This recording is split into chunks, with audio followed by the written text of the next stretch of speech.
अरे बच्चों, पिछली वीडियो में हम जो है साइन इनवर्स एक्स के बारे में पढ़े थे। आज हम लोग जो है कास एक्स के प्रतिलोम फलन यानी कास इनवर्स एक्स के बारे में पढ़ेंगे।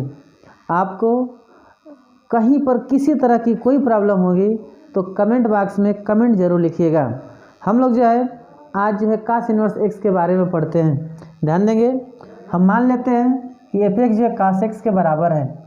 जिस तरह से हम जो है साइन एक्स का ग्राफ खींचने के लिए एक्स के कुछ विशेष मान लिए थे और उसके संगत साइन एक्स का मान निकाला था, आज हम लोग जो है उसी एक्स के विशेष मानों पर जो है कास एक्स का मान निकाल लेंगे। इस तरह से ये -2 पाई, -3 पाई/2, -पाई/2, 0 पाई/2, पाई, फिर 3 पाई/2, 2 पाई, इन सब के संगत जो है हम कास एक्स का मान प्राप्त करेंगे। तो अब देखेंगे कि जो कास एक्स का मान आएगा 1 0 -1 0 1 0 -1 0 1 इस तरह से प्राप्त होंगे। अब आप जो है इस तरह से कास एक्स का एक ग्राफ खींच लेंगे। अब इस ग्राफ में देख रहे हैं कि x बराबर 0 पर जो है कास एक्स का मान अधिकतम है और फिर पाई पर जो है न्यूनतम है।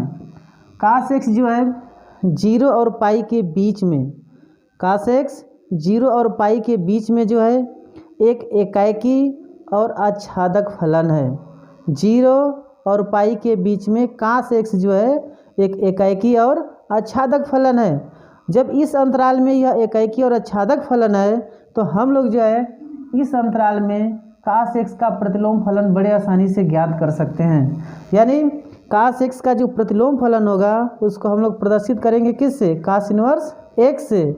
और यह किस अंतराल में होगा? 0 से पाई के अंतराल में। ठीक है, अब थोड़ा सा हम लोग देख लेते हैं। जानते रहिएगा, जिसे हम लोगों ने साइन इनवर्स एक्स में देखा था, कास इनवर्स एक्स जो है थीटा के बराबर है, तो हम लिख सकते हैं एक्स बराबर कास थीटा, या एक्स बराबर कास थीटा लिखा हो तो हम ये लिख सकते हैं कि कास इनवर्स एक्स जो है थीटा के बराबर होगा। इसी प्रकार कास इनवर्स कास थीटा जो है थीटा के बराबर होगा, जहाँ थीटा जो है अंतराल 0 और पाई के बीच में है। इसी प्रकार कास इनवर्स एक्स जो है एक्स के बराबर होगा, जहाँ एक्स जो है -1 से लेकर 1 तक की कोई भी वास्तविक संख्या है। आगे अब जान लें, जो कास इनवर्स एक्स है, कास इनवर्स एक्स का मुख्य मान जो है 0 से पाई तक होगा। हम लोग ने साइन इनवर्स एक्स में जो है मुख्य मान की बात किया था, तो वहाँ पर देखा था कि साइन इनवर्स एक्स का मुख्य मान जो है -पाई/2 से पाई/2 तक है, लेकिन कास इनवर्स एक्स का मुख्य मान जो है 0 से पाई तक होगा। इस बात को ध्यान रखेंगे कि कास इनवर्स एक्स का मुख्य मान 0 से पाई तक होगा। कभी भी आपको जो है एक्स का ऋणात्मक मान दिया हो, जैसे कास इनवर्स -x, तुरंत आप इसको जो है बड़े आसानी से लिखिएगा कि कास इनवर्स -x बराबर pi minus cos inverse x। अब यहाँ पर x जो है पॉजिटिव हो जाएगा, और जब पॉजिटिव रहेगा तो इसका मान बड़े आसानी से रख करके घटा करके जो है मुख्य मान को हम लोग निकाल लेंगे। अब देखें, अगर कास इनवर्स एक्स का आप ग्राफ लेना चाहें इस अंतराल में, तो कास इनवर्स का ग्राफ जो है कुछ इस तरह का प्राप्त होता है। इस ग्राफ को जानते रहेंगे। ठीक है, आगे एक चीज़ हम लोग जान लें कि जैसा हम लोग साइन इनवर्स एक्स की बात किए थे, तो साइन इनवर्स एक्स में जो है साइन इनवर्स एक्स का न्यूनतम मान -पाई/2, अधिकतम मान जो है पाई/2 लिया जा रहा था। यहाँ पर कास इनवर्स एक्स का न्यूनतम मान हम लोग 0 लेंगे और अधिकतम मान जो है पाई लेंगे। याद रखिएगा, न्यूनतम मान 0 और अधिकतम मान पाई। ठीक है, आगे हम लोग जो है इस पर कुछ प्रॉब्लम्स करेंगे और फिर जो है आगे देखते रहेंगे। हम लोग जो है कास इनवर्स संबंधी जो है कुछ प्रॉब्लम्स कर लेते हैं।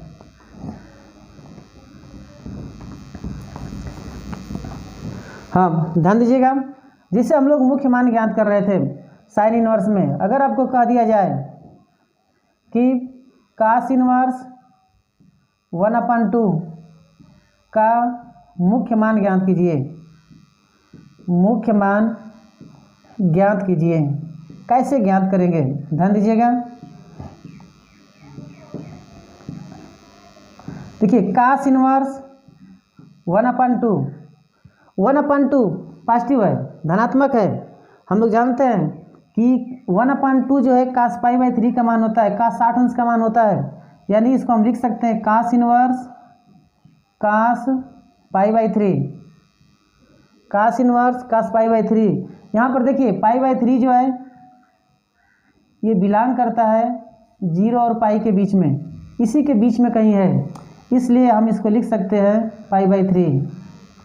इस तरह से कास इनवर्स 1/2 का मुख्य मान ये बराबर हो जाएगा पाई बाई 3। एक और हम लोग इस पर सवाल करेंगे जहाँ पर इस संख्या को जो है ऋणात्मक रख लिया जाएगा। जैसे मान लीजिए आपसे पूछ लिया जाए दूसरा सवाल के रूप में कि कास इनवर्स -1/√2 का मुख्य मान ज्ञात कीजिए, ज्ञात कीजिए। अगर आप इसको मुख्य मान ज्ञात करना चाह रहे हैं, इसके लिए अभी मैं बताया था पीछे कि कभी भी आपको जो है अगर ये संख्या जो है माइनस में आ जाए तो क्या करेंगे, कास इनवर्स -1/√2 दिया हुआ है, अब तुरंत यहाँ से माइनस को हटा दीजिए, माइनस हटाने के साथ साथ इसको जो पाई में से घटा लिया जाएगा, यानी आप लिख सकते हैं इसको पाई माइनस कास इनवर्स 1/√2। जैसे यहाँ से माइनस को हटाइए, पाई में से जो है इसको घटा कर लिख लीजिए। अब जो है 1/√2, देखिए कि 1/√2 जो कास में कितने रेडियन का मान है, कास में कितने अंश का मान है, तो हम लोग जानते हैं कि कास पाई बाई 4 का मान जो है 1/√2 होता है। तो यहाँ से हम लोग इसको लिख सकते हैं pi minus cos inverse cos pi by 4। और यहाँ पर देख रहे हैं कि पाई बाई 4 जो बिलोंग्स करता है 0 और पाई के बीच में, इसलिए इसको हम लिख सकते हैं पाई माइनस पाई बाई 4 और ये हो जाएगा 3 पाई बाई 4। इस तरह हम कह सकते हैं कि कास इनवर्स -1/√2 का मुख्य मान ये बराबर होगा किसके, 3 पाई/4 के। इस तरह से हम लोग जो है एक जो है x का मान धनात्मक में लेकर फिर x का मान जो है ऋणात्मक में लेकर के दो जो है मुख्य मान ज्ञात कर लिए। एक और हम लोग इसमें सवाल कर लेते हैं जिसमें कई इनवर्स दिए हों। जैसे आपको कह दिया जाए कि कास इनवर्स साइन कास इनवर्स 1/√2 का मान ज्ञात का मुख्य मान ज्ञात कीजिए।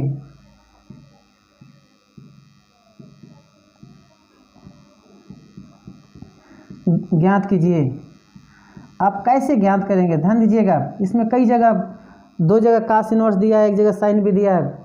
अब इसका मुख्य मान ज्ञात करने के लिए अब क्या करेंगे कि पहले जो है यहाँ से इसको हल करते जाएंगे। लिखा हुआ है कास इनवर्स साइन कास इनवर्स 1/√2। ध्यान देंगे, अभी हम लोग ने पिछले सवाल में भी देखा था कि 1/√2 जो है 1/√2 कास पाई बाई 4 का मान है, यानी हम लिख सकते हैं इसको cos inverse sine cos inverse cos pi by 4। अब देखें कास इनवर्स कास पाई बाई 4, अभी ऊपर भी लिखा था कास इनवर्स कास पाई बाई 4, ये पाई बाई 4 के बराबर होता है। खट से आप जो है इसको लिख लीजिए कास इनवर्स साइन, ये मान हो जाएगा किसके, पाई बाई 4 के। और हम जानते हैं कि साइन पाई बाई 4 का मान भी 1/√2 ही होता है, तो ये आ जाएगा कास इनवर्स 1/√2। और कास इनवर्स 1/√2 को भी लिखा गया था पाई बाई 4। इस तरह से हम कह सकते हैं कि इसका मुख्य मान हो जाएगा पाई बाई 4। तो हम लोगों ने इस तरह से 3 सवालों में मुख्य मान ज्ञात कर लिया। कुछ जो है हम लोग डोमेन के सवाल कर लेते हैं, इसके बाद जो है आगे बढ़ा जाएगा। अब कुछ डोमेन के सवाल करते हैं, ध्यान देंगे इसमें। जैसे मान लीजिए कि आपसे पूछ लिया जाए कि चौथा सवाल के रूप में कि कास इनवर्स 2x - 1 का डोमेन ज्ञात कीजिए। इसका डोमेन आप कैसे ज्ञात करेंगे, थोड़ा ध्यान दीजिएगा इसमें। अब देखिए, जब हम डोमेन की बात करते हैं, जो कास इनवर्स है, केवल कास इनवर्स एक्स की बात करें तो कास इनवर्स एक्स का डोमेन जो है, कास इनवर्स एक्स का डोमेन ये जो है बंद अंतराल -1, 1 होता है। मतलब यहाँ पर ये कास इनवर्स एक्स जो है एक्स के उन मानों के लिए परिभाषित है जो 1 से लेकर -1 से लेकर 1 तक की कोई भी वास्तविक संख्या है। यानी इसके लिए अगर हम डोमेन की बात करें तो इसको ऐसे भी लिखा जाता है -1 lesser equal to X lesser equal to 1। अब हमें ज्ञात करना है कास इनवर्स 2x - 1 का डोमेन, कास इनवर्स 2x - 1 इसका डोमेन ज्ञात करना है। इसका डोमेन ज्ञात करने के लिए ये जो यहाँ पर ये संख्या लिखी हुई है x के पद में, इसको हम लोग लिखेंगे कि 1 जो है लेसर इक्वल टू होगा 2x - 1, ये -1 जो है लेसर इक्वल टू होगा 2x - 1, ये लेसर इक्वल टू होगा 1 के। अब जो है पहले यहाँ से 1 हटाना है। इस यहाँ से 1 हटाने के लिए अब क्या करिए कि हर जगह जो है 1 जोड़ दीजिए। तो ये 1 जोड़ने के तरीका 1 - 1 lesser equal to 1 plus 2x - 1 lesser equal to 1 + 1, घटेगा तो आ जाएगा 0 lesser equal to 2x lesser equal to 2, 2 से भाग दे दें तो यह आ जाएगा 0 lesser equal to x lesser equal to 1। इस तरह से आप कह सकते हैं कि कास इनवर्स 2x - 1 का डोमेन हो जाएगा, इसका हम डोमेन लिख सकते हैं बंद अंतराल 0 से 1 तक। इस तरह से आप जो है कास इनवर्स 2x - 1 का डोमेन जो है बड़े आसानी से ज्ञात कर सकते हैं। एक और हम लोग डोमेन का सवाल कर लेते हैं। जैसे आपसे कह दिया जाए, हाँ हम लोग जो है डोमेन ज्ञात करने के लिए एक और सवाल ज्ञात कर लेते हैं। जैसे दिया हुआ है कि 2 cos inverse 2x plus sine inverse x का डोमेन ज्ञात कीजिए। इसका हमको डोमेन ज्ञात करना है। हम पिछले में पढ़े थे साइन इनवर्स x को जो पढ़ रहे थे तो उस समय भी देखा गया था एक सवाल में कि अगर दो फलन के ऐसे योग के रूप में लिखा हो तो दोनों का अलग अलग डोमेन ज्ञात कीजिए और दोनों का इंटरसेक्शन ले लीजिए। तो यहाँ पर हम लोग इसका सॉल्यूशन कर लेते हैं।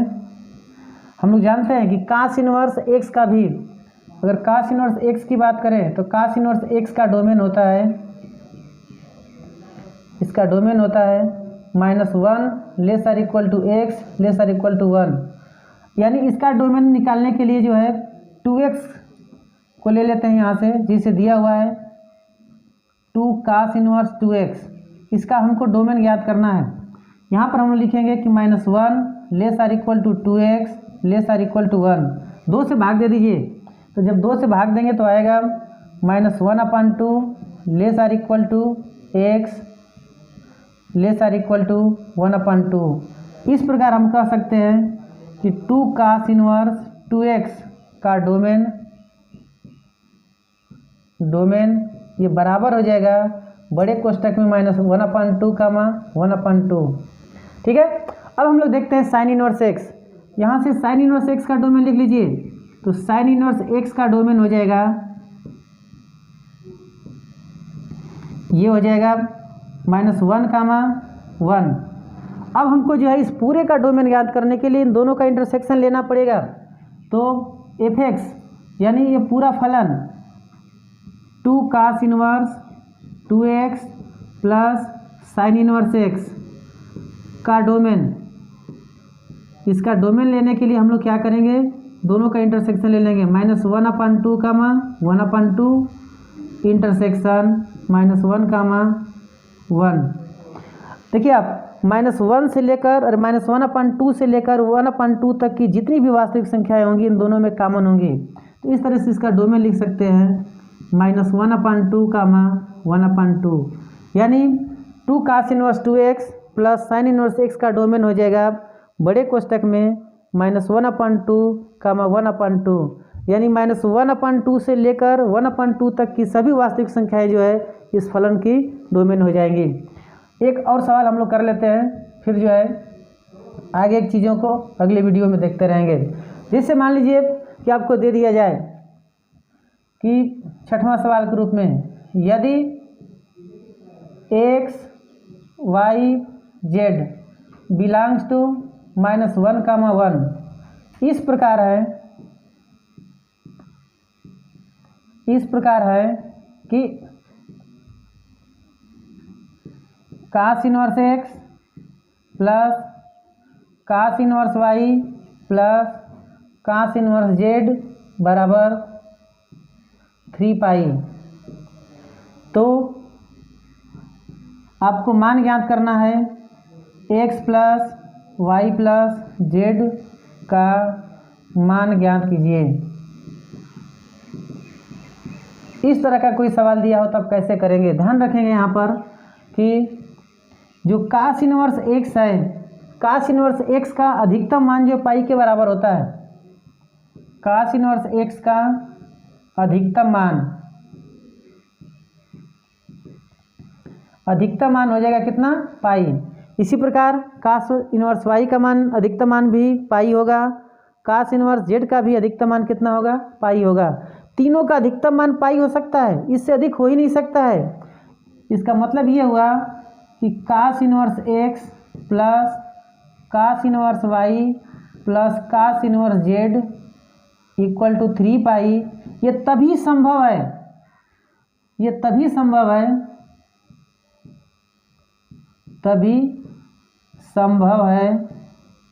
जब cos inverse x, cos inverse y और cos इनवर्स z तीनों बराबर हों और तीनों का मान जो है कितना हो जाए, पाई के बराबर हो जाए। यानी cos इनवर्स x बराबर पाई, cos इनवर्स y बराबर पाई, cos इनवर्स z बराबर पाई। ध्यान रखिएगा, cos इनवर्स x का अधिकतम मान पाई हो सकता है, cos inverse x plus cos inverse y plus cos inverse z जो है 3 पाई के बराबर है। ये 3 पाई के बराबर तभी हो सकता है, ये तभी संभव है जब इन तीनों का मान जो है अलग अलग पाई के बराबर हो। ये भी पाई के बराबर हो जाए, ये भी पाई के बराबर हो जाए, ये भी पाई के बराबर हो जाए, तो तीनों मिलकर जो है 3 पाई के बराबर हो जाएंगे। यहाँ से हम x y z का मान निकाल लेते हैं। यहाँ से x बराबर हो जाएगा, x बराबर cos पाई या x बराबर -1। इसी प्रकार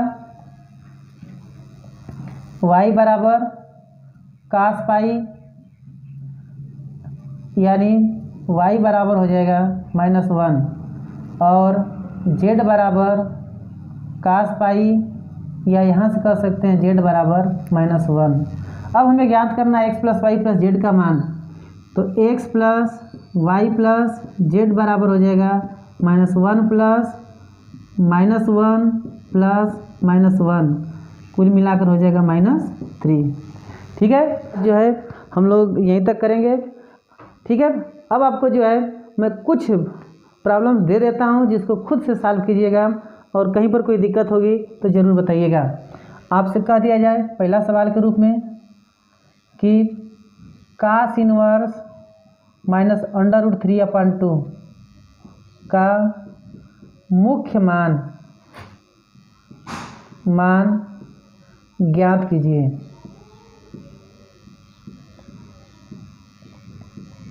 मुख्य मान के और सवाल कर लेते हैं। नीचे कई सवाल लिख दे रहा हूं मैं।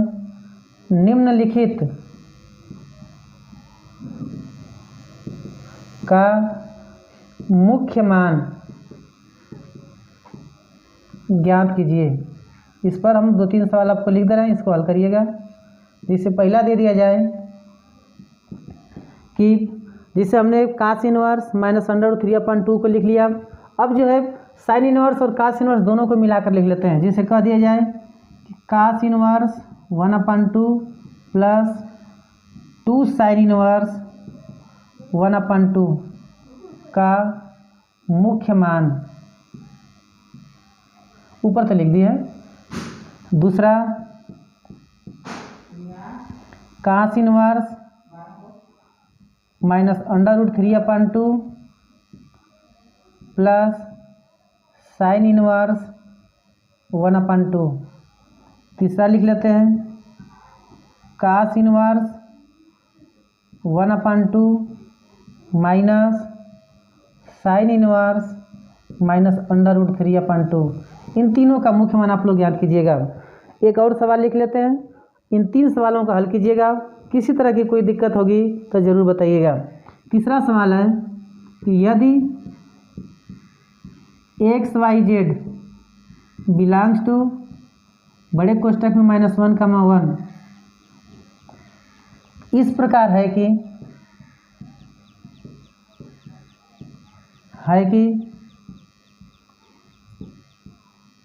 cos inverse x plus cos inverse y plus cos inverse z बराबर 0, तो x² plus y² plus z² का मान ज्ञात कीजिए।